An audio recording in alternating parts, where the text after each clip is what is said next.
name's John Chapman.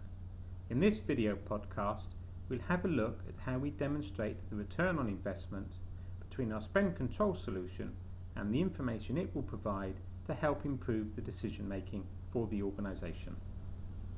So first, the theory. We will use an approach that was developed by the Cranfield School of Management. Now they've come up with a diagram which we'll walk through to explain the link between our technology and our investment objective. So on the left hand side, we identify what are our facilities and technologies.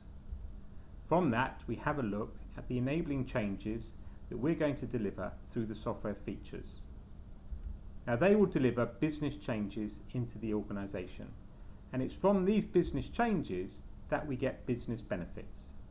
And we should therefore be able to show that those business benefits link to our investment objectives. So on the left, we have facilities and technology, we have enabling changes, which lead to business changes. They therefore give us business benefits, which should then link through to our investment objective. Next, we'll have a look at the worked example for decision making. So now we're going to look at the worked example for our spend control solution. So if you remember from the diagram, on the left hand side we have facilities and technology. Now the spend control solution has three enabler features that we will evaluate today. The first relates to key performance indicators on invoice accuracy. The second one is a dashboard that we can see on our spend, showing our budget, our actual and our commitment. And the third one is the budget checking that we have in place with commitment accounting. Now let's go through these in turn and have a look at the business benefits those enabler features should deliver. The first one is around key performance indicators on invoice accuracy. Now this should enable us to change our processes so that we get more accurate invoices coming through and therefore reduce non-conformance. The second part of it, around the dashboard, is that we've got online analysis of our spending profile to date. And we should therefore, after a period of time of go live, be able to understand our future spending profile. The final business benefit that we get with our budget checking is that we can devolve through to our budget holders accountability for the spend and not just have a look at what the budget is in the actual, but we can get a real-time net position because we have commitment accounting in place. Now if you recall from the diagram, we want to know what are the benefits. Well, the three benefits are, if we reduce non-conformance time, that should give us more time available to do information analysis.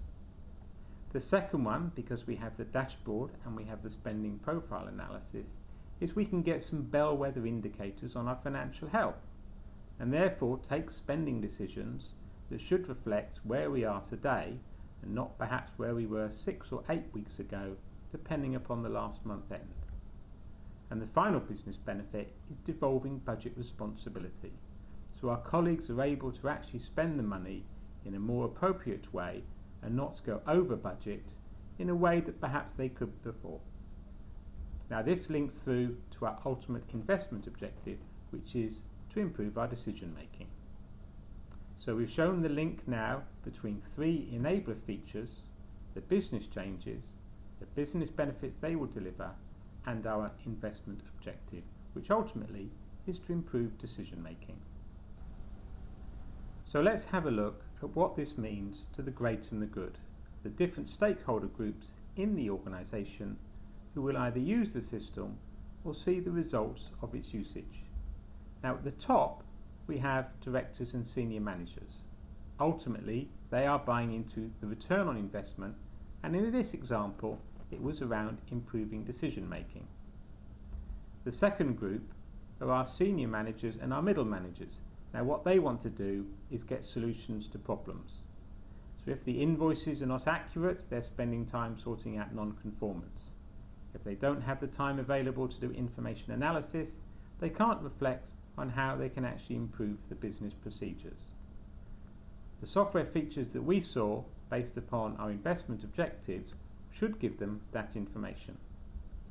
Finally, for the users, those individuals who are entering in invoices day to day, For the people who want to do the analysis, the budget holders of the spend, they should now have the information at their fingertips. If we can reduce the number of errors on supplier invoices for entry, that should make life easier for our end-to-end users of the software. My name's John Chapman. I hope you found this podcast of interest. If you'd like to talk with us further, we'd be pleased to speak on this subject. Do give us a call. Goodbye.